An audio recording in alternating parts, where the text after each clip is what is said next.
So earlier Nathan mentioned how God knows us. He knows the hairs on our heads, whether there's little hairs or many hairs.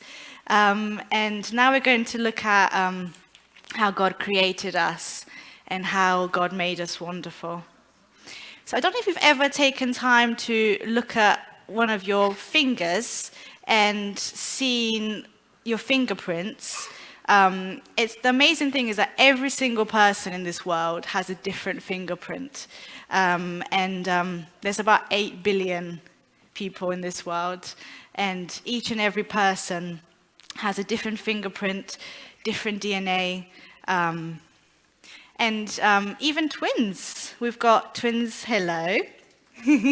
We've got twins in with us this morning, Isabel and Charlotte. And even twins are special and made unique. Nathan and I actually have twin nieces who are about 8 years old now.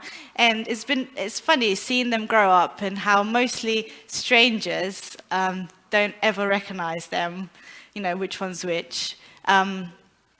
And we just laugh because we know straight away. We actually make it a game, who can tell who first. And they're not even identical. And,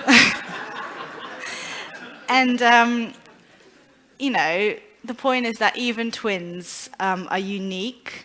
Isabel and Charlotte, God has made you guys unique. She's busy coloring in. That looks lovely. God has made each and every one of us unique. And with that passage today, the one that Kat read so well, it says, "For you, God, created my inmost being.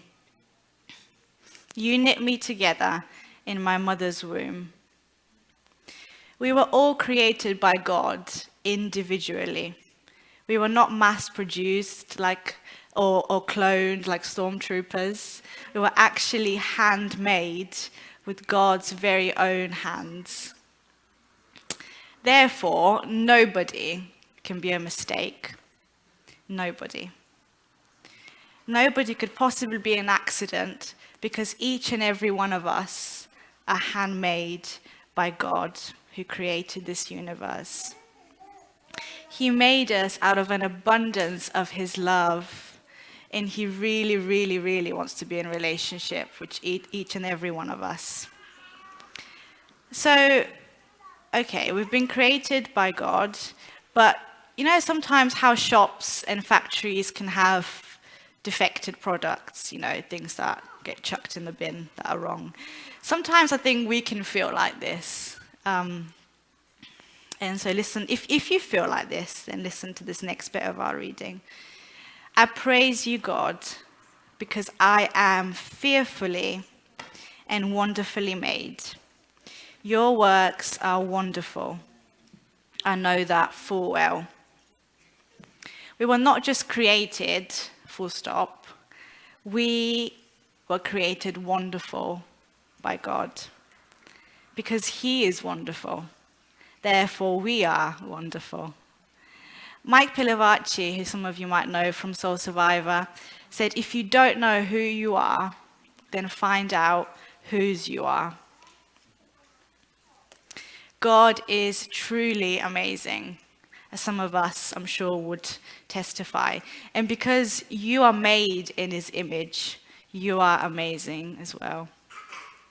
So for those of you who are creative, whether you're musical, Avi, or you make games, Jan, or you do amazing drawings, Kat, or whether you sew, I'm sure there's lots of people who knit and sew here. Angie's shaking her head. Sorry, Angie. You are the author of your craft, whether you make beautiful cards, Joe. You are the author of your craft, and therefore you care about what your end product is, right? So in this bit, when David says that we are fearfully made, it's just a beautiful picture of God creating his masterpiece with precise care, knitting us wonderful, with full attention, with his own hands. So just imagine God the God of this universe creating you and taking his time over you. The color of your hair, the numbers of hairs on your head, your quirky little personality traits, your laugh, your care for the environment, your sense of justice. Everything, we're all different, but everything like that. God has made you wonderful. And David actually says, some of us might find this a bit like, really? David actually says he knows full well, that he is fearfully and wonderfully made. And you kind of wonder, is David being arrogant? No, I believe that David is putting his trust in God as his author and praising him for creating David and making him wonderful, like each and every one of us. David is chosen to determine his identity, who he is, and who God says he is, and who God is. So today can be a day of change for us. You might be believing lies about yourself, which make you feel anxious or insecure or low about yourself. Or perhaps other people have said things about you which have hurt you and which have stuck on you.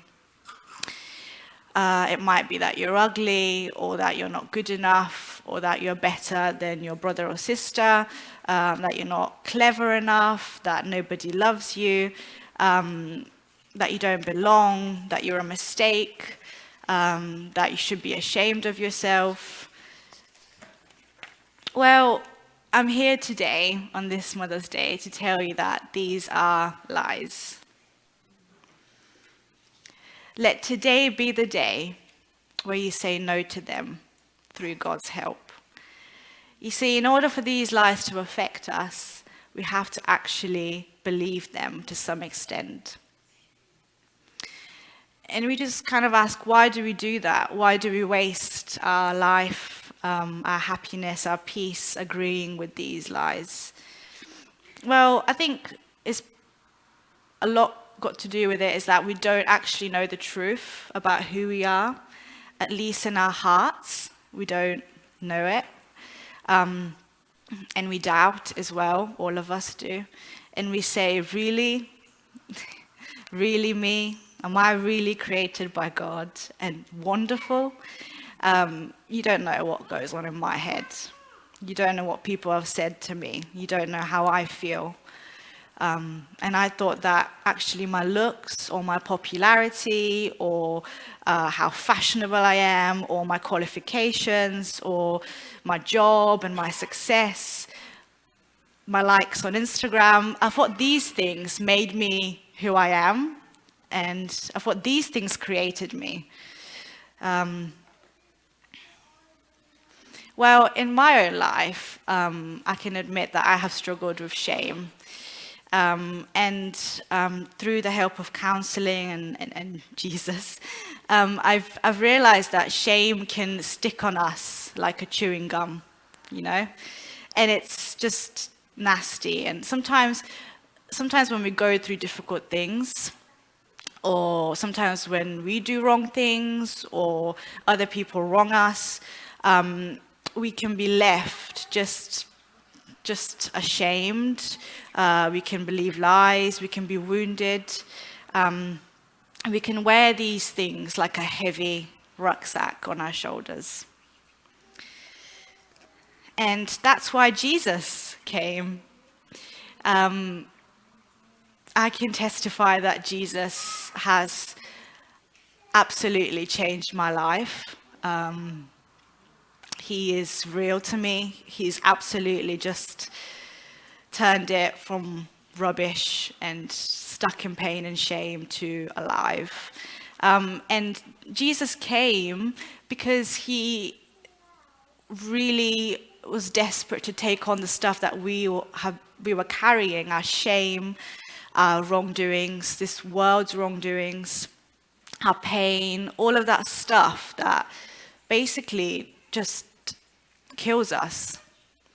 He took it And he died on the cross because of all that stuff, because the Father so loved this world that he gave Jesus, his only son.